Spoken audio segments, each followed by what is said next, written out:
In the sweltering heat of August, 378 CE, the fate of an empire hung in the balance.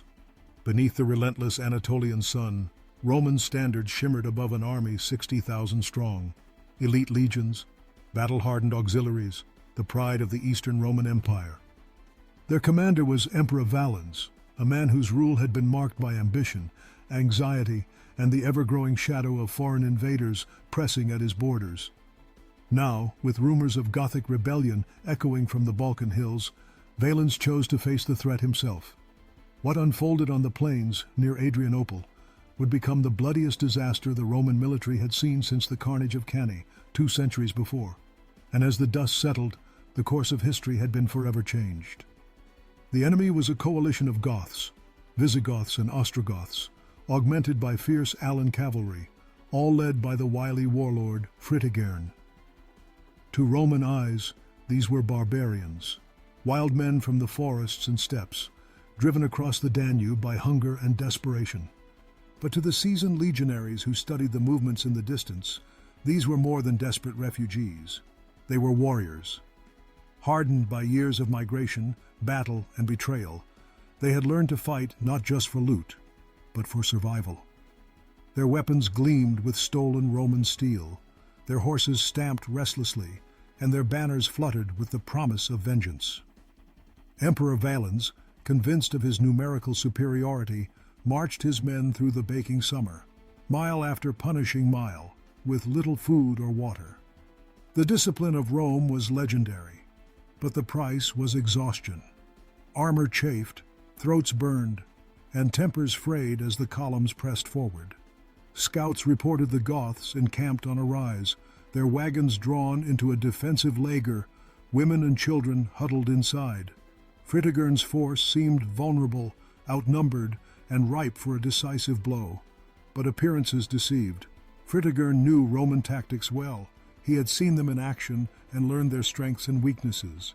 His real power lay not just in his warriors, but in the heavy cavalry concealed beyond the ridge, awaiting the signal to charge.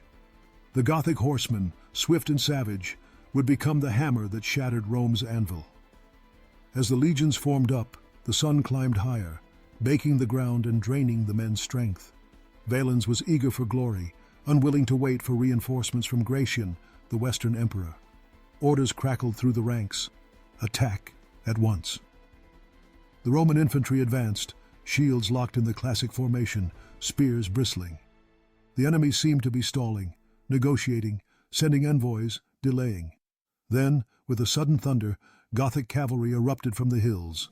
The charge was like nothing the Romans had faced in generations.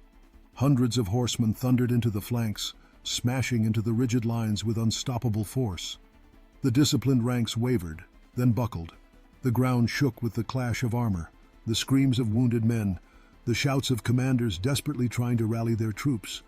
The Roman left collapsed first, then the center. Roman soldiers, exhausted and dehydrated, found themselves trapped in a cauldron of death. The Gothic warriors pressed in from all sides, swords flashing, axes rising and falling in a brutal rhythm. The aftermath was nothing short of catastrophic. When the dust finally settled, and the screams of the dying faded into silence, the unthinkable had happened. A Roman emperor lay dead on the battlefield, his body lost among the thousands of his fallen soldiers. Emperor Valens had perished alongside an estimated 40,000 of his men, including many of his most experienced officers and elite units. The Eastern Roman army, the backbone of imperial defense, had been virtually annihilated in a single afternoon. The Gothic victory at Adrianople sent shockwaves throughout the Roman world. For centuries, Rome had been synonymous with military invincibility. The disciplined legions had conquered Gaul, Britain, Egypt, and much of Germania. They had crushed rebellions, defeated kings, and expanded the empire to its greatest extent.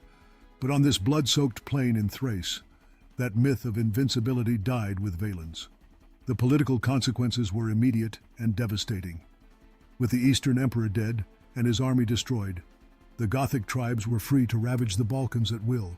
Cities that had stood secure for generations suddenly found themselves defenseless.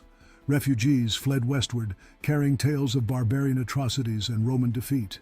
The very foundations of imperial authority began to crumble.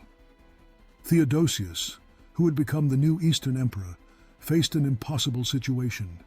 He had no army capable of confronting the victorious Goths, no experienced generals to lead a reconquest, and no time to rebuild Rome's shattered military machine. For the first time in centuries, Rome was forced to negotiate from a position of weakness. The settlement that followed would have been unthinkable just years before. The Goths were not driven back across the Danube or sold into slavery as defeated enemies. Instead, they were granted federate status, allowed to settle within Roman territory as autonomous allies.